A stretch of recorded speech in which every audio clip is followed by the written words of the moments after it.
누가 biết rồi nóမရှိဘူး social media ရဲ့နာမည်အောက်မှာလောက်ခံရတယ် Facebook မနေ့မိုးလေးကပြောဆိုပါနော်မနေ့မိုးလေးလာတဲ့ဘုရားစုတော်အရင်တော့ဘုရားစုတော်နဲ့ချိန်ကြီးကျမ်းစာဖတ်တဲ့အချိန်ကြီးကိုယူခံရတယ်မသိမသားလေးကိုယူခံရတယ်အဲ့တော့ဒါတွေကမတိထားတဲ့ဖြစ်လာတယ်ပြီးတော့လူကိုဆိုးလာတာကဘာလဲဆိုရင်ဘုရားတော်နဲ့ကြည့်ပါရောက်လာတယ်ဒါတော့ကျွန်တော်အားလုံးမပြောလဲသိတယ်ပေါ့နော်ဘုရားတော်နဲ့ကြည့်ပါရောက်လာတယ်အဲ့တော့ဒီကောင်ကအာယုံကတစ်ခုရရတဲ့အခါကျန်တဲ့ဟာတွေအားလုံးဝင်ဘုရားဘုရားကိုရဲ့အချိန်မှာလည်းဒါကဝင်လာတယ်ဆိုတော့သိရပါတယ်အဲ့တော့ကျွန်တော်တို့ဒီမှာနော်ဘာသာဝေါ်ထဲမှာပြောနေဆိုရင်တော့ okay actually ဘောမှာရှိတဲ့ဘုရားနဲ့အဆက်တွေဖြည်းဖြည်းချင်းပြတ်လာတာကိုသိရတယ်အဲ့တော့အချို့ကတော့ပြောတယ်မင်းတို့ဘုရားဆိုတာလူတွေလောက်ထားတာပါနော်ခုနတချို့ကဘယ်လိုပြောလဲဆိုဘာသာလို့တော့ပြောတယ်ဘုရားဆိုတာတကယ်ရှိတယ်လို့ထင်ရတယ်ဒါမဲ့တကယ်မဟုတ်ဘူးပေါ့နော်ဘာသာရတော့ခုနဟာနဲ့တင်လာဒါမဲ့ကျွန်တော်ဒီရေးရေးပြောရတယ်ကျွန်တော်လူတွေလည်းဘုရားနဲ့ communication ရှိတဲ့အတွက်ကောင်းကောင်းကြီးကတက်တည်ခံရတဲ့လူအများကြီးပဲပေါ့နော်ဘုရားဟာဘာသာရမဟုတ်ဘူးဘုရားအကျဉ်းဖြစ်တယ်တကယ်အစစ်မှန်ရှိတော့ဘုရားဖြစ်တယ်ဒါတွေအကုန်လုံးဟာဘုရားရဲ့ဒီအလိုတော်အောက်မှာပဲဘာတွေကသွားနေတာစာလန်ကဘယ်လိုပဲလုပ်လို့ဘုရားကတော့အမြဲတမ်းအစစ်မှန်ဖြစ်တယ်ဆိုတော့တွေ့ရပါတယ်အဲတော့ကျွန်တော်တို့ဒီနေ့ခေတ်မှာတချို့ကတော့တင်သားပြီးပြောတယ်ဗာလဲဆိုရင်ဘုရားသခင်ကဘုရားသခင်နဲ့ Wi-Fi မိဖို့လိုတယ်ပေါ့နော်ပြောကြဒါပေမဲ့အဲ့ဒီ Wi-Fi ကမမိတဲ့ပြဿနာမရှိ Wi-Fi တက်သွားရပါဖြစ်တယ်ဘာမှမဖြစ်ဘူးစိတ်တော့ဖြစ်သွားတယ်စိတ်ကတိတော့ဖြစ်သွားတယ် Wi-Fi ရတယ်ကိုလုံးနေတဲ့ဟာတခုကတက်သွားတယ်ဆိုရင်ဘယ်လိုခေါ်မလဲစိတ်ကတိတော့ဖြစ်သွားတာလို့ရှိတယ် Wi-Fi မရှိလို့လည်းတက်ရှင်လို့ရတယ်ဒါပေမဲ့သခင်ခရစ်တော်ကကျမ်းစာမှာတော့ဟိုးဂျာလီမပေါ်ခင်လေးကဘုရားနဲ့ communication လုပ်ဖို့ဘုရားနဲ့ဆက်သွယ်ဖို့လို့ကျမ်းချက်ပြီးခဲ့ပါတယ်အဲ့တော့ဒါလေးကကျွန်တော်တို့ငယ်တွေပေါ့နော်တကယ်ကတော့ရဲ့ဟာဘယ်တော့မှတိတ်မအောင်တော့အခုဒီနေ့ကိပြောလို့ဒီမျိုးထွက်လာတဲ့ Wi-Fi နဲ့ဘုရားနဲ့ Wi-Fi မိနေဖို့လိုတယ်လို့ပါတော့ပေါ့နော်ဒါပေမဲ့အဲ့ Wi-Fi မရှိလည်းမအားဘူးဒါပေမဲ့တကယ်ကတော့ကျတော့ပြီးသွားတဲ့ဟာလေးကဘုရားနဲ့ဆက်သွယ်ဖို့ပြီးသွားတဲ့ဟာလေးကတော့ရှင်ဝတ်ခွင့်ကျမ်းပေါ့နော်ရှင်ဝတ်ခွင့်ကျမ်းအခန်းကြီး15မှာဖြစ်ပါတယ်အားလုံးရပြီးတော့လည်းတို့သိမထားမိလို့ခန်းကြီး15အငယ်1ကနေ9မှာတို့ဖတ်ကြည့်ရင်ကောင်းကောင်းကြီးသိနိုင်မှာဖြစ်တယ်ခရစ်တော်ကသူ့ကိုယ်သူဘာနဲ့နှိုင်းဆိုင်သွားလဲဆိုရင်ငါဒီမှန်သောစဖြစ်တယ်ဖြစ်တယ်ဒီတော့အကိုင်းအခက်တွေဖြစ်တယ်အဲ့တော့ငါးနိုင်ကြည့်ပါတဲ့မတည်နေတဲ့ဒီကတော့ကျွန်တော်အားလုံးလည်းသိတယ်နော် Wi-Fi မရရင် Wi-Fi တက်သွားရင်ဘာမှပြဿနာမရှိဘူးဒါပေမဲ့အပိနမေဟာအကိုင်းကနေပြီးတော့အပိနမေဟာပိမကြီးကနေအကိုင်းတိုင်းကပိမကြီးနဲ့မချိတ်ဆက်ထားဘူးဆိုရင်ဘာဖြစ်သွားမလဲကျွန်တော်6ပြီးတော့6တော့မယ်ရေမရဘူးအစာမရတဲ့ဒီပိ flash ရှင်းတိုင်းမှာမဟုတ်အဲ့အကိုင်းဟာ6သွားပြီးဖုတ်ပြခံရမယ်ပြီးလို့ရှိရင်ပြီးရှုပ်ခံရမယ်ဆိုတော့ကျွန်တော်တို့ကျမ်းစာပေါ်ပြပါတယ်အဲ့တော့ဒီလော15နဲ့ကကျွန်တော်15ခန်းငယ်4မှာဆိုရင်တခင်ပြောထားတဲ့စကားရှိပါတယ်ငါလိုက်ကြည့်နေလို့ငါဒီလေကျွန်တော်လိုက်ကြည့်နေပြီစပြည့်ကတဲ့ပင်လိုက်မကြည့်လေကိုလိုလျောက်အတိမသိနိုင်တဲ့ပင်တို့ဒီငါနိုင်မကြည့်လေအတိမသိနိုင်ကြဆိုတော့ကျွန်တော်ပေါ်ပြတာပါအဲ့တော့ကျွန်တော်တို့ဒီနေ့ခေတ်စကားနဲ့ပြောလို့ Wi-Fi ပြတ်လို့ဘာမှမဖြစ်ဘူးဒါပေမဲ့ဖျားနဲ့ပြတ်ရင်တော့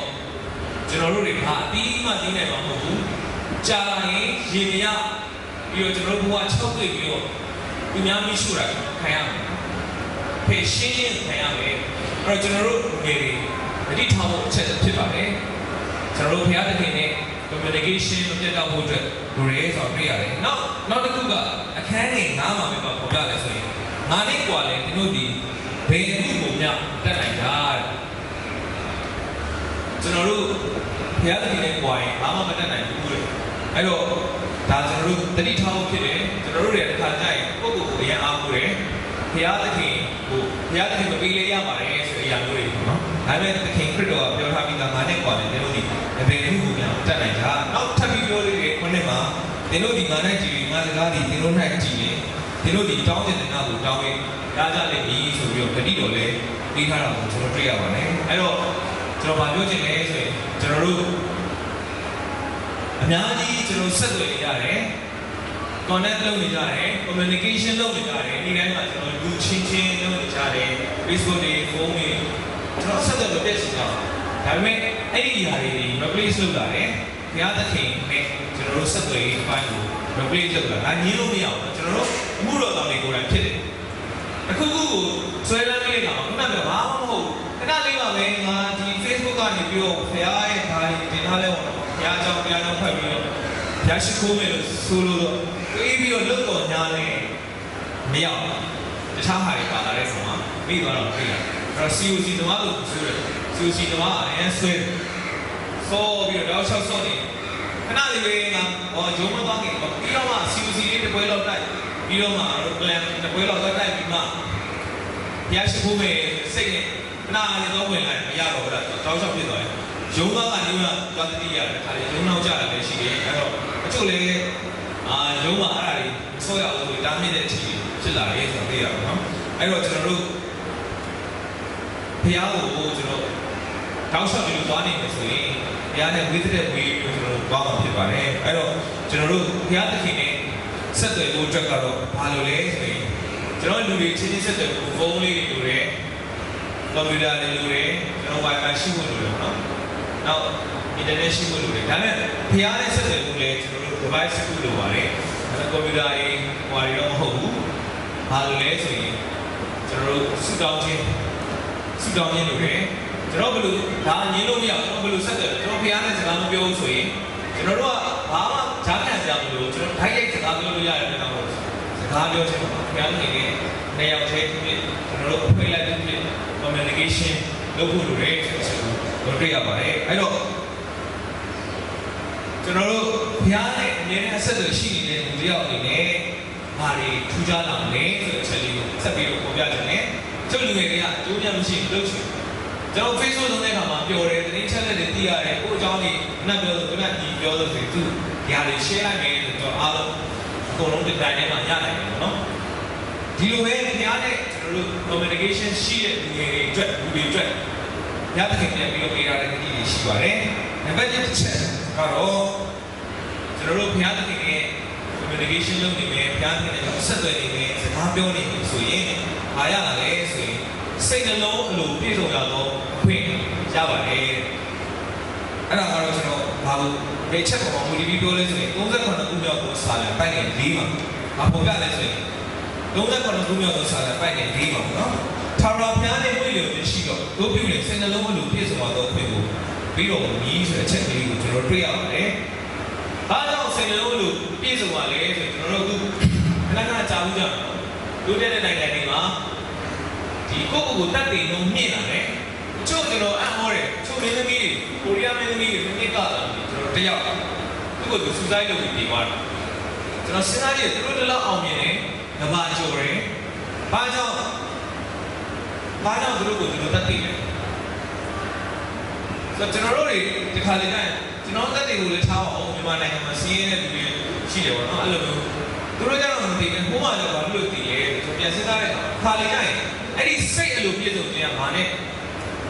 တိုင်းတာလို့ရလို့ပတ်စံနဲ့တိုင်းတာလို့မရဘူးအောင်မြင်မှုနဲ့တိုင်းတာလို့မရဘူးဝေကြီးချမ်းသာမှုနဲ့တိုင်းတာလို့မရဘူးဆိုတော့ပြရတယ်ဒါပေမဲ့ကျွန်တော်ခရီးရနေကြတော့ခုကျွန်တော်ဒီလူငယ်တွေရှိတော့လူငယ်အစီအစဉ်ဖြစ်တဲ့ကျွန်တော်တို့ဘုရားရှင်ကိုကျွန်တော်တို့စက္ကန့်နဲ့နေ့နဲ့စက္ကန့်နဲ့နေ့နဲ့ဝါချောင်းလို့ကျွန်တော်ပြန်စဉ်းစားပြီးလို့ထင်ဘုရားကိုကျွန်တော်စက္ကန့်ပြီးဘုရားနဲ့ဒီသွားနေတဲ့နေ့ဟာကျွန်တော်တို့ပတ်စံမရှိလေပြောတယ်ကျွန်တော်ရုံးမှာအစုခံရရင်လည်းပြောနေရမယ်ဘယ်လိုပဲဖြစ်ဖြစ်ဆိုလိုချင်တာကဒုက္ခရောက်ပြီဖြစ်စေဒုက္ခရှိပြီဖြစ်စေဘုရားနဲ့သွားတဲ့လူပြောင်းစိတ်ကအလိုလိုမျိုးပြည့်စုံတယ်ပတ်စံရှိမှမဟုတ်ပတ်စံအများကြီးရမှမဟုတ်အောင်မြင်နေမှမဟုတ်ဘုရားနဲ့သွားတဲ့လူပြောင်းတဲ့ကပြည့်စုံပြီးသားဖြစ်တယ်ဒါကကျွန်တော်တို့တကယ်ယုံကြည်လို့သူများခံစားမှုလေးမျိုးယုံကြည်ပါတယ်အဲ့တော့ကျမ်းစာကလည်းဖော်ပြပြီးသားထာဝရနိုင်ဝိလို့ရှိတော့ဘုရားရဲ့စိတ်နှလုံးအလိုပြည့်စုံတာဆိုတော့ဖြစ်ပြီးတော့မြည်တယ်အဲ့တော့ကျွန်တော်တို့စိတ်နှလုံးအလိုပြည့်စုံခြင်းရင်စိတ်ဆိုလို့ကျွန်တော်စိတ်ကိုချမ်းသာတာနဲ့နေခြင်းနဲ့ဒီတရားအတွက်ကကျွန်တော်တို့ဘုရားနဲ့ communication လုပ်ပါနေ့စဉ်ဒီတိုင်းမှာအခြားသောအရာတွေထက်ဘုရားကိုဦးစားပေးဆက်သွယ်ဖို့လိုပါတယ်နောက်တစ်ခုကတော့လူငယ်အတွက်အရန်လိုပါတယ် confidence ရှိတယ်ဒါကဘာလို့တွေ့လဲ39ခုမြောက်သောစာလံမှာပဲပိုက်နေ9မှာပေါ့နော်ခုန4မှာ9မှာဘာထပ်တွေ့လဲဆိုရင်ကိုယ်မှုရာကိုထာဝရဘုရား၌အပ်လို့ကိုရောကိုဦးစားလို့တို့ပြုရင်စီရင်တော်မူမည်ဆိုတဲ့အချက်ကိုတွေ့ရပါတယ် ကျွန်တော်တို့လူတွေကအကန့်အသတ်ရှိပါတယ်အရာအားလုံးကိုကျွန်တော်တို့မလုပ်နိုင်ဘူးတခါကျကျွန်တော်တို့ကကိုယ့်ကိုဟောဖြစ်တယ်တခါကျကျွန်တော်ဆူတောင်းနေဘုရားသခင်ကျွန်တော်ပေးပါဆိုပြီးဆူတောင်းပြီးတော့ကျွန်တော်တို့သွားတယ်ကျွန်တော်လုပ်တာလေးအောင်မြင်တယ်ဆောင်းဝဲအောင်ပါတယ်အဲ့ချိန်မှာကျွန်တော်တို့က proud ဖြစ်သွားတယ်အခြားသူကချီးမွမ်းတာတော်လိုက်တာကျွန်တော်တို့ဘုရားအကြောင်းကြောင့်ပြန်ပြောတော့ငါတော်တဲ့လူပါလားဆိုကျွန်တော်ဖြစ်သွားတယ်အဲ့တော့ကျွန်တော်တို့ဒါလေးကိုလည်းသတိထားဖို့လိုတယ်တကယ်တော့ကျွန်တော်တို့ဘုရားသခင်ပေးလို့မရတော့ဘူးခရိယန်တွေကဘုရားသခင်ပေးလို့မရတယ်ကျွန်တော်လေးထဲမှာ LCCI ဒီထဲမှာဆရာကြောက်ကပြောတယ်ခဏပြောတယ်မင်းတို့ခရိယန်တွေကအတိတ်ကမရှိဘူးနော်အတိတ်ကမရှိတော့လိုက်လို့နေဘာလဲဆိုရင်သူတို့ကလက်ခံတာစာကြိုးစားတဲ့သူကစာဝဲအောင်ကိုလို့ရင်ကိုရမယ်နော်မင်းတို့ခရိယန်တွေကြတော့ကိုယ့်ဘာကိုကြိုးစားလို့အောင်တဲ့ဟာကိုဘုရားသခင်ကျေးဇူးတော်ဘုရားသခင်ကောင်းမြတ်တယ်ဘုရားသခင်ပေးလို့ရတယ်ဆိုပြီးတော့လာပြောနေတယ်အတိတ်ကမရှိဘူးနော်တကယ်ဆိုရင်မင်းတို့ကဘယ်လိုစာကြိုးစားလို့အောင်တာလဲအဲ့လိုပြောတယ်ဒါပေမဲ့ကျွန်တော်ခရိယန်ရဲ့ထူးခြားချက်အဲ့ဒါပါတခြားသောဘာသာဝင်တွေနဲ့မတူတဲ့အချက်က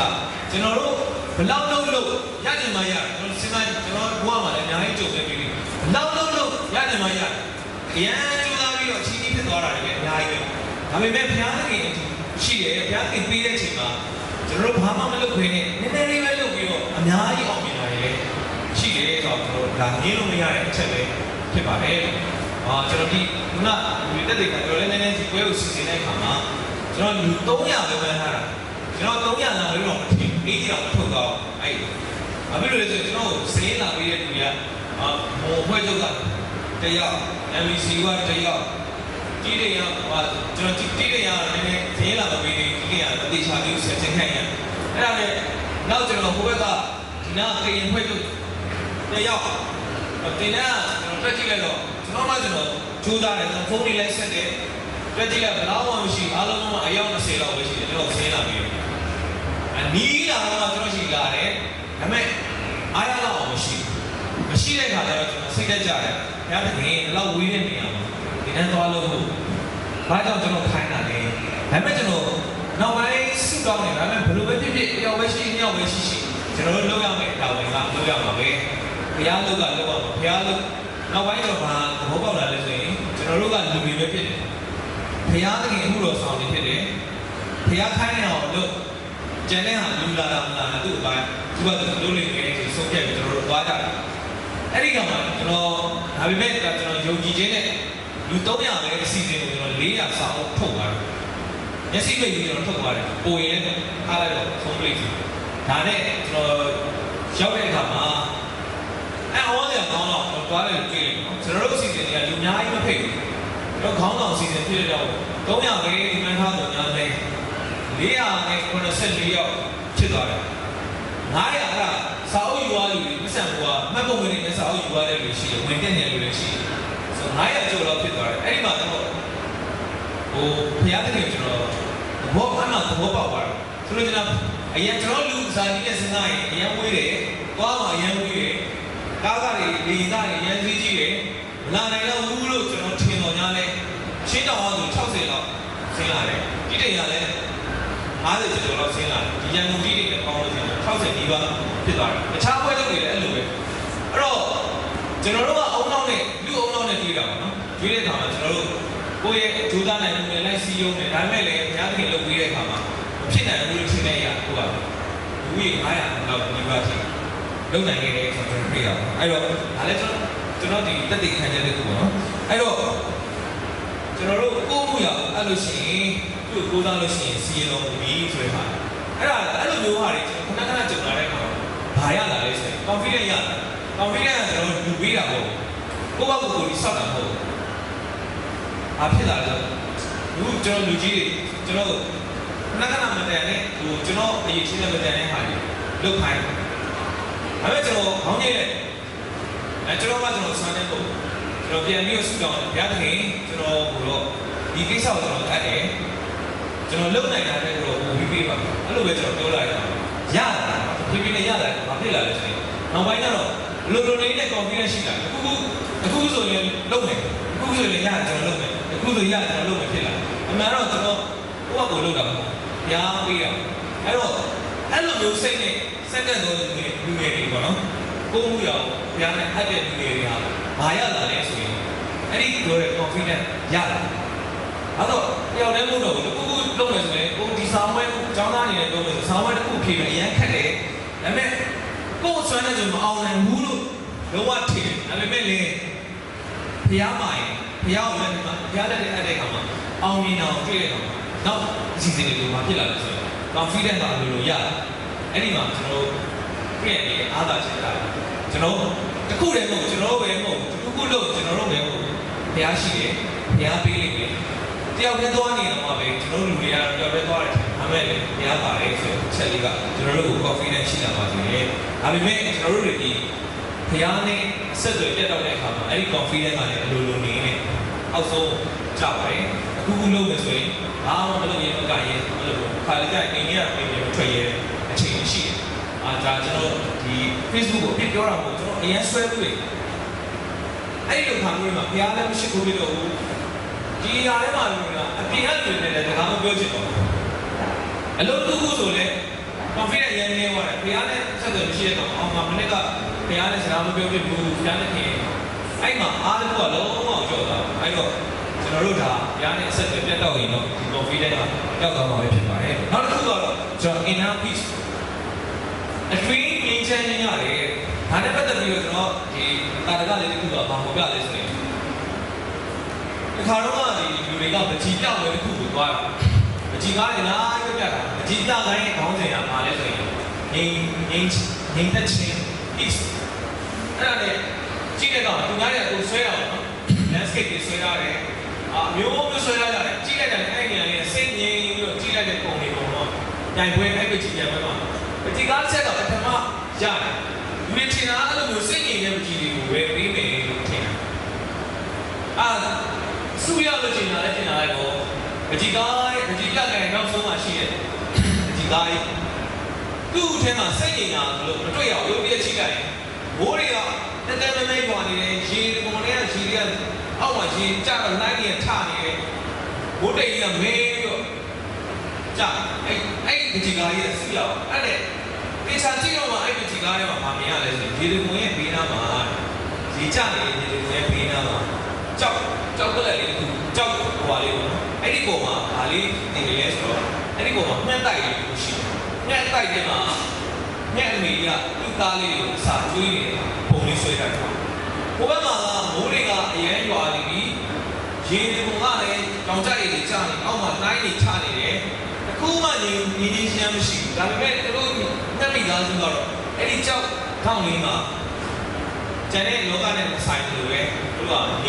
ညီချမ်းတဲ့သူတို့ပြောရှင်ရှင်နဲ့နေနေဆိုတင်းကိုဆွဲတာဒီစီက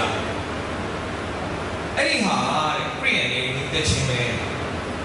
ကျွန်တော်တို့ဘုရားကိုကိုးကွယ်လို့ညီချမ်းနေတယ်အမြဲတမ်း peace ပြနေတယ်မဟုတ်ဘူးဘုရားသခင်ကလည်းစုံစမ်းလို့ချက်ချင်းမပေးတဲ့ဘုရားကိုဘုရားသခင်ကစုံစမ်းလို့ချက်ချင်းမရှိဘူးဒုက္ခမရှိဘူးဘုရားကိုကိုးကွယ်တယ်ဒုက္ခမရှိဘူးဆိုတဲ့ theology တွေဒီလိုခေတ်စားလာတယ်ချမ်းသာကြွယ်တဲ့ဘုရားကိုကိုးကွယ်ဘယ်ဟာမျိုးခေတ်စားလာလဲဆက်ပေါ်ပြီးပြောသူခုနပြောတဲ့အစီခံခြင်းနာခံခြင်းဘုရားသခင်ပြန်ပြီးစုံစမ်းခြင်းရောဘလိုမျိုးတက်ကမျိုးချမ်းသာတဲ့မှာပေါ်ပြထားပြီးသားပဲရှင်ဘောလုံးမှာတော့ဘုရားမှုတော်ဆောင်နေတယ်ဒါပေမဲ့သူ့ရင်ထဲမှာစူးချောင်းရှိတယ်စူးနေတဲ့စူးရှိတယ်လို့ပေါ်ပြတာဆိုလိုချင်တာကခရစ်ယာန်တက်တာဒီစင်လုံးကျော်တက်တာမဟုတ်ဘူးကျွန်တော်တို့ခရစ်ယာန်သူဘုရားကိုယုံကြည်ပြီးတော့အောင်မြင်တယ်လို့ဘုရားကိုယုံကြည်တယ်ဆိုတာမမှန်ဘူးလူငယ်တွေကတော့အခုနောက်ပိုင်းလူငယ်တွေအဲ့လိုဖြစ်လာတယ်ဒါသတိထားဖို့ဖြစ်တယ်နော်ခရစ်ယာန်တွေဒီပဲချင်းဆိုတာအပြင်လောကမှာဘလောက်ပဲကိုယ့်ရဲ့လောကမှာဘလောက်ပဲကျဲနေလောကနဲ့ဘလောက်ပဲခံစားရပြီစီအဲ့ဒီထဲမှာဘုရားကိုယုံကြည်စိတ်နဲ့စိတ်ထဲကအလိုလိုငြိမ်းချမ်းနေတာငြိမ်သက်နေတာအဲ့ဒီဟာကတကယ် peace ပဲဆိုတော့ကျွန်တော်တွေ့ရပါတယ်အဲ့တော့အဲ့ဒီဟာကိုရချင်တော့ဘုရားနဲ့ဆက်သွယ်လို့ရတယ်ကျွန်တော်လောကတန်အားတော့ကြုံရမှာပဲအခုလူငယ်တွေပဲအောက်ဒီညီကောင်မတွေအဆွေကအရန်ငယ်သေးတယ်ချို့တွေငယ်သေးတယ်ဒီဘအေးကောင်မှမယုံတယ်ရသေးဘူးဒါပေမဲ့တစ်ချိန်ကျတော့ရှိရင်ကျွန်တော်တို့လူကြီးတွေအိမ်အောင်ကြမယ်လူကြီးဖြစ်လာပြီဆိုရင်ကိုယ်အိမ်အောင်မိသားစုကိုယုံတယ်ချွေးမွေးရတဲ့အခါမှာတ ကျင်းစီတော့တွေ့လာမှာပဲလောကရန်ကရင်ဆိုင်အောင်အဲ့ချိန်မှာဘုရားရှိတဲ့သူတယောက်ကမမှုတော့ဘူးဘာတွေလဲကြုံလာဘုရားသခင်လုပ်ပေးလိမ့်မယ်ဆိုတဲ့စိတ်နဲ့လိုလိုလေးနဲ့ကျွန်တော်ညီတဲ့ချင်းရတယ်ဝိနာညှိမိသားစုလိုပဲအပြင်မှာဘလောက်ပဲငုံတိုင်းကြကြတို့ဘဝမှာတို့ငြိမ်သက်နေတယ်ဆိုတဲ့အရာကိုတွေ့ရပါတယ်အဲ့တော့ကျွန်တော်တို့ဒီ၃ချက်ကိုကျွန်တော်ဖော်ပြလို့ရတယ်ဘုရားသခင်နဲ့ဆက်သွယ်တော်သူများကြီးစိတ်နှလုံးလိုပြည့်စုံတော့အခွင့်အလိုလိုလေးရတယ်ကျွန်တော်ဘုရားနဲ့ဆက်သွယ်တဲ့နေ့ဟာပျော်စရာကောင်းဆုံးနေ့ဘာပဲဖြစ်ဖြစ်တော့ဒုက္ခကြုံရင်လည်းသိမမှုအကောင်းမြင်နေတဲ့အမြဲတမ်းအဲကြောင့်တော့ကျွန်တော်နေ့စဉ်ခေါ်ရအောင်ဖတ်ပြီးတယ်သူလိုင်းနဲ့ပေါ့နော်အနောက်တိုင်းကဇာတိဆက်တော်ကြီးထားတာသူလိုင်းနဲ့သူကားပြတ်သွားတယ်ပြတ်သွားတော့လက်လည်းအရင်ဆိုးတယ်ဘိုးတွေကဒီနှမ်းပြတ်အဲ့ဒီမှာဒီမယားတယောက်ရဲ့ကားတွေ့တော့ကားလုံးလိုက်စီးလာတော့ချော့သူတို့အဲ့ဒီပြည်နယ်တစ်ခုကိုသွားတဲ့လမ်းရှွတ်နုံနေနဲ့ပေါ့နော်ခဏခဏကားပြတ်တယ်စီးပြီးကျုံးရတယ်ဘိန်းကျုံသွားတယ်စီးပြီးကျုံးရတယ်ဒါပေမဲ့အဲ့ဒီလူများတယောက်ကခါမှပြစ်တော့မပြောသူကကွာစီလုံးဒီလမ်းအဆိုးလိုက်တာပေါ့အဲ့ဒီလူများတွေကတော့ခါမှကွာစီမပြောဘူးတဲ့အဲ့ဒါနဲ့နောက်ဆုံးဒီကြီးလိုက်တဲ့ခါကျတော့နောက်ဆုံးကျတော့သူ့ကိုပြန်ကနေစကောင်းပါတယ်နော်ဒါခရီးရယ်နဲ့နေရာနဲ့ဖြစ်နေတယ်ဆိုတော့တွေ့ရ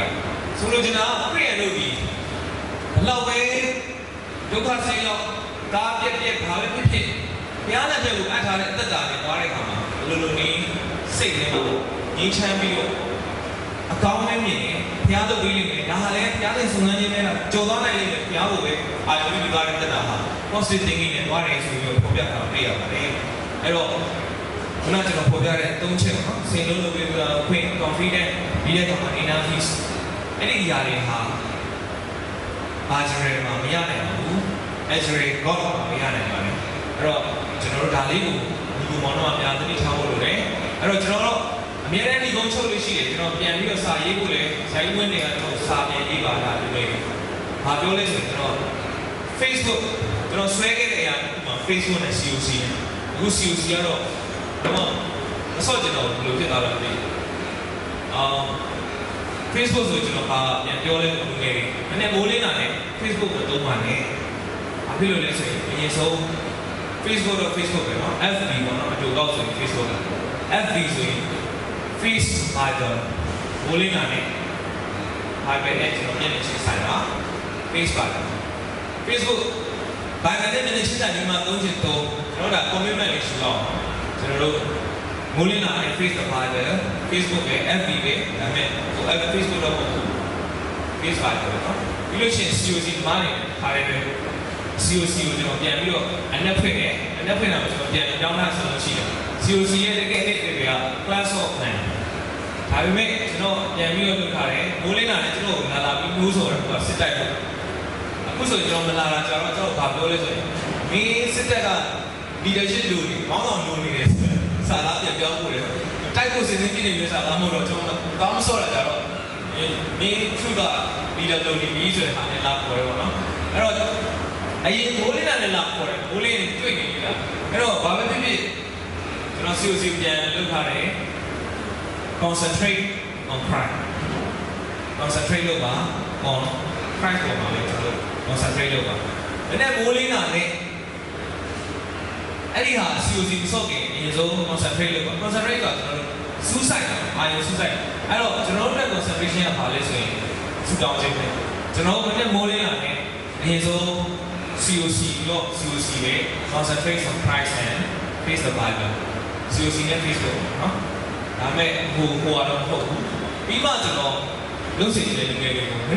နေ့အစောဆုံးဘုရားသခင်ကိုအရင်ဆုံးနိုးထားတဲ့အတ္တနဲ့နိုးလာပြီဆိုရင်ဘုရားသခင်ကိုပထမနေရာမှာထားပါဒီဆုံး concentrate on Christ and face the Bible ပြီးတော့မှ Facebook နဲ့ COC စော့ကြလေစော့ပါအဲ့ဒါလေးကိုကျွန်တော်တို့ခေါင်းထဲမှာပြန်တတိယပါ concentrate on Christ and face the Bible နော်အဲ့တော့ကျွန်တော်ဒီကုန်းချုပ်လို့ရတယ်ကျွန်တော်တို့ဘာဂျရမောထဲမှာဘုရားသခင်နဲ့ဝေးသွားမယ်တကယ်မရှိပါဘူးဘုရားသခင်အဲ့ဂျရမှာရှိတော်ဘုရားသခင်ဖြစ်တယ်ဘုရားသခင်စစ်မှန်တော်ဘုရားအဲ့ဂျရ God ဖြစ်ပါတယ်အဲ့တော့ကျွန်တော်တို့ဆွဲလန်းမှုတွေကိုပယ်ဖျက်ပြီးတော့ဘုရားသခင်နဲ့အသက်ရှင်မှာဒီမိုးလင်းတာနဲ့ face Bible and concentration ခိုင်းလို့ပါဒီမှာကြိုက်တဲ့ဟာကို ခုနကပြောတဲ့ကိုကြိုက်တဲ့ Facebook ကိုလည်းကြည့်နော်လုပ်ပါလို့အဲ့တော့အရင်ဆုံးတော့ဘုရားကျောင်းထဲမှာသူတည်တော့ဘုရားကျောင်းထဲမှာလည်းဘုရားကိုအချိန်ကြီးပေးပါပုံပုံဖြစ်နိုင်လုံးဝပိတ်ထားလိုက်ပါပိတ်ထားရင်လုံးဝလဲမကြည့်ရတော့ခဏလေးကျန်းစာဖတ်အောင်ဆိုပြီးတော့လည်းမကြည့်နဲ့ရအောင်ပိတ်ထားတဲ့အတွက်ပါတော့မှဖြစ်ပါတယ်အဲ့တော့ concentrate on Christ and peace of life ဖြစ်ပါတယ်ကျေးဇူးတင်ပါတယ်